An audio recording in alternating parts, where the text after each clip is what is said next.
This is Sports and Torts with David Spada and Elliott Harris on TalkZone.com.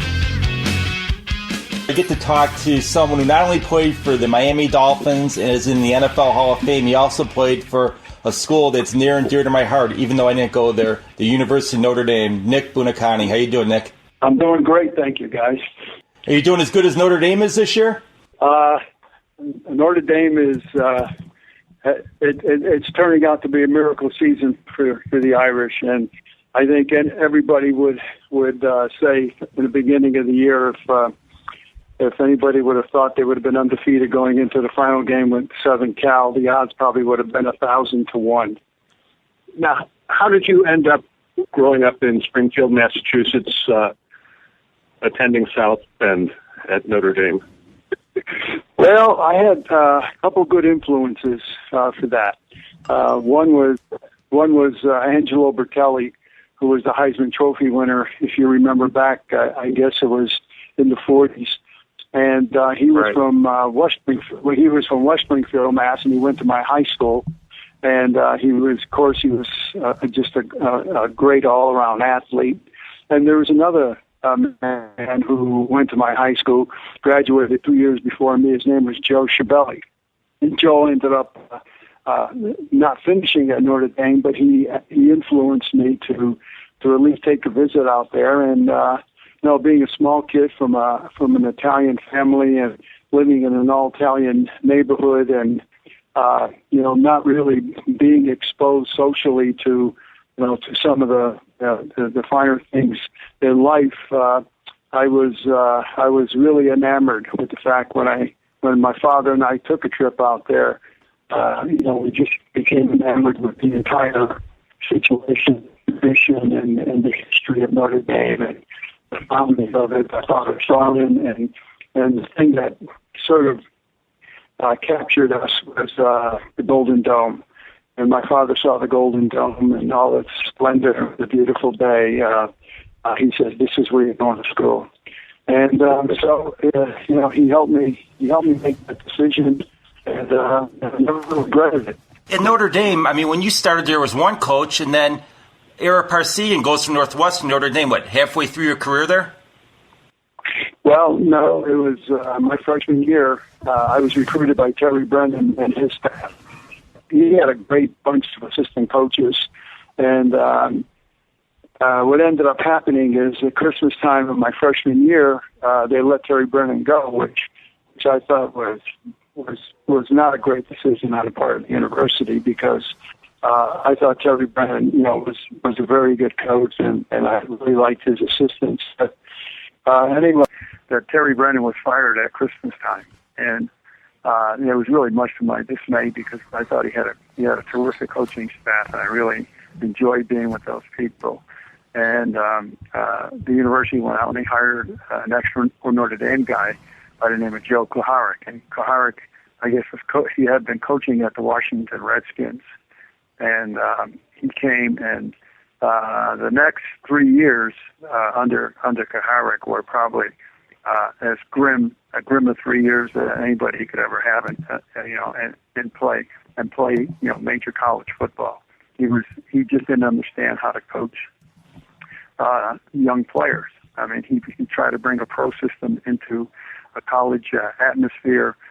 His work ethic was demeaning to the players, and it was just not a pleasant experience. And our record showed it. I think in the 3 years that I played under Kuharich, we won 12 games out of the 3 years, and that was 12 out of 30 is not a great record. So so anyways, the great thing is at Notre Dame is that what they did for me is something that can never be replaced. It's they gave me the opportunity to grow socially and respected and able to respect the what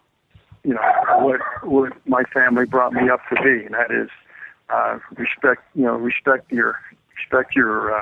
elders, enjoy life, but with the social graces that they were able to give me was something that you can't attain. So I'll assume it was a great experience. Yeah, I'll assume you also forged some friendships during your college days that exist, 5 decades later. Yeah. We you build friendships at school that never go away, and but not only that, you're part of the Notre Dame family. When you're part of the Notre Dame family, it's something that is that you will take to your grave, and that's why when good things happen, for Notre Dame, like they are happening this year, we all rejoice in the fact that that the great school, the great tradition it lives on, and it's just a wonderful feeling. You had to be so happy when the Boston Patriots signed you because you got to go back to the East Coast. Well, I was either go to the Patriots, which in Boston, which was 90 miles from my home, or go to Calgary, which was 3,500 miles from my home. So it was not a difficult decision to make. Number one is I didn't want to play in the Canadian Football League. And number two is, having been close to home, and I was drafted like 13th by the Patriots, so it was not like I had a layup going there. So I had to make the team, and it was a long climb, but obviously I got lucky and I made the team and spent 7 great years there. Loved Boston, loved the people. It's still, everybody still thinks I'm coming back. They still can't believe that I'm living in Miami. So it's remarkable that I made such great friends on the Patriots and relationships that Gino Capoletti, Larry Eisenhower was. We had great defensive linemen: Houston Antoine, Jimmy Hunt, Bob D. It was just a terrific team. Bay Pirelli was the quarterback, and Larry Guerin, Ron Burton. I mean, it was just a really, really solid bunch of guys, and it was just wonderful to be part of it. Boston probably had better Italian food than Calgary would have. I'm Italian too, so I know food's important. Oh yeah. The north end of Boston is regarded as everybody thinks the Italian section in New York's good until they go to the north end of Boston. Then they really get good food. How difficult was the transition from defensive tackle to linebacker? I didn't have a transition. I played linebacker. They had me playing offensive guard on offense because we had to go both ways back then. Okay. You had to play both offense and defense. So I played offensive guard and linebacker. And every once in a while, I would go down in a 3-point stance, if the defense called for it. But I normally played linebacker for ND, and I was the only. Unfortunately, at the time, I was the only All-American my senior year on the team, and it's interesting. It was the coaches, the football coaches.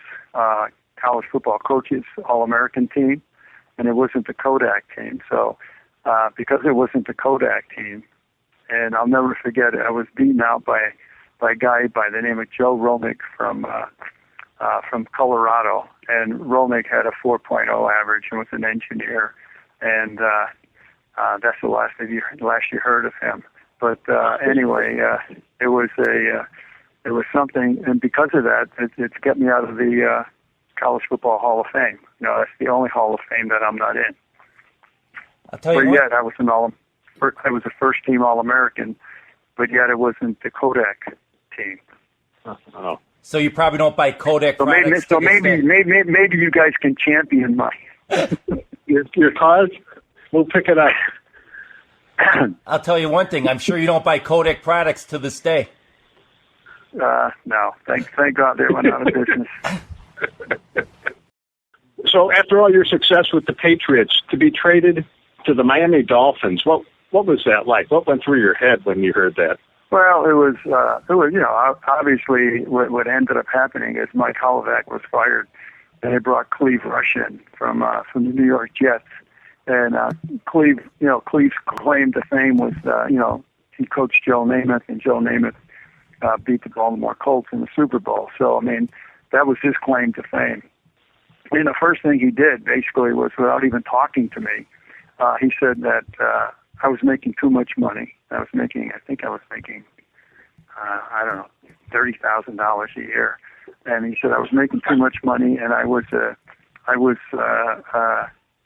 going to law school nights, and I was getting my degree in '68. I got my law degree, and he got there, and then he said, what we really don't need is an attorney for the defense, and so he basically traded me for nothing, and he traded me for Tim Hammond, John Bramlett, and fifth round draft choice.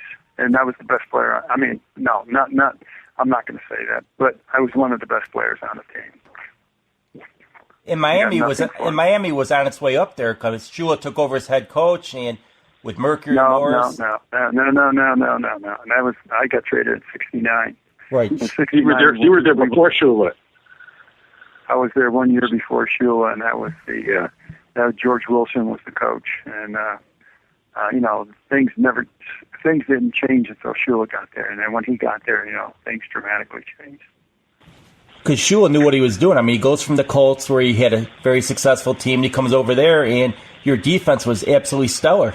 Well, he was he had unbelievable assistant coaches.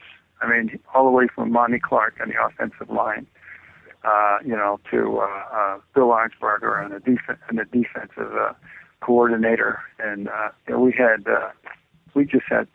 terrific coaches. Mo Scary was the defensive line coach, and Tom Keene was the defensive back coach, and it was just a super. Howard Schnellenberger was the receivers coach, so it was a super bunch of assistant coaches, and you put those guys all together in one room, and you're gonna come up with a good game plan every game. Now, you may not win every game, but it's not because of the game plan. It's because maybe we didn't execute the game plan.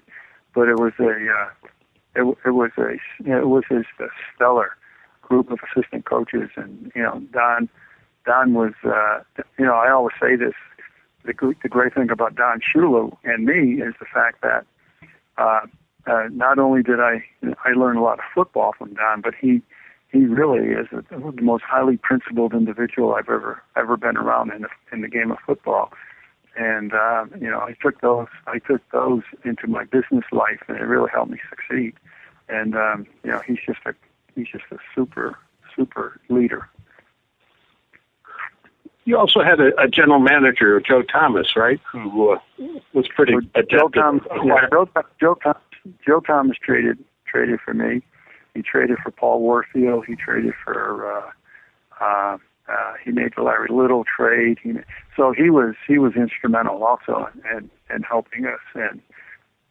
But that not only him, but then you follow him with Bobby Beathard, and Bobby was a great general manager, and then George Young followed him. So if you look at the transition of what happened with the Dolphin franchise, you can understand why during a segment of years that why the team was so good.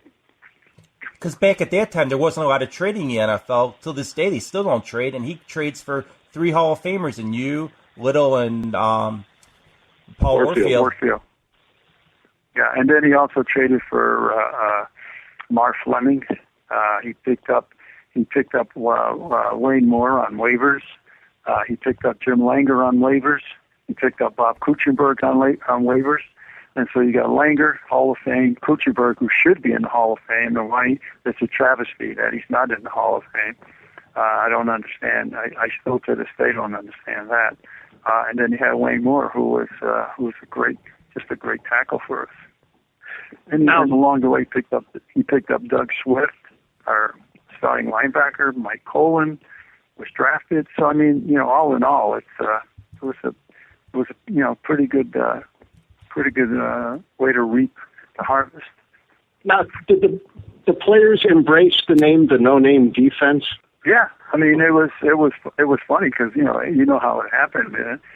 Tom Landry was preparing for the Super Bowl against us, and he looked at the roster and he said, these guys are nothing but a bunch of no names, and that's how someone picked it up in the paper, and that's how we got tagged with the no name defense, and the answer is yes. I'm extremely, we really embraced it because, we weren't the purple people eaters and we weren't the fearsome foursome, but we were the no-name defense.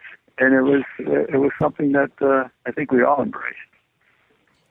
That 72 team, when did you realize that it was special and you had a chance to go undefeated? You've heard the story. I mean, no one expected to go undefeated. I mean, we that was not our goal. The goal was to just get back to the Super Bowl. We had embarrassed ourselves so much the year before with the getting slaughtered by the Dallas Cowboys. I believe it was 24-6 or something like that, and it was hugely embarrassing. And so the whole objective was to just get back to the Super Bowl, and the wins just sort of happened. I mean, they just one after the other, and what was happening, which I think is the key to any team having a great record, is that that someone either offensively or defensively steps up to make an incredible play, and that's what happened to us game after game. Someone stepped up. Manny Fernandez picks off the ball, takes the ball from quarterback from the Bills, and helps win the game. I intercept Namath on the goal line, help win the game. Warfield makes a great catch against Cleveland in a playoff game that sets up the winning touchdown. I mean, it goes. I can go on and on. Every game that we played, someone stepped up and made an incredible play to help preserve the win. So then all of a sudden you look up and you're 14-0 and you're in the playoffs. And so it was really not something that you planned for. It's just something that just happened. You spoke of Hall of Fames earlier. Is there one that stands out above the others that you're a member of? Well, I mean, when you're talking about 273 players who played the game being in the Hall of Fame, I would think that's the NFL Hall of Fame. I mean, that's the epitome of success. I mean, that's recognition by your peers that you were good enough to be in a select group. So, I'm in the Patriot Hall of Fame. I'm in the Dolphin Hall of Fame. I'm in the Italian Hall of Fame in Chicago, which is which is an honor. And it's the NFL Hall of Fame obviously is the epitome of success. Okay, great interview with Nick Buoniconti. After the break, we have Marla Gibbs, actress from The Jeffersons, 227, and other television programs of note. You are listening to Sports and Torts on TalkZone.com.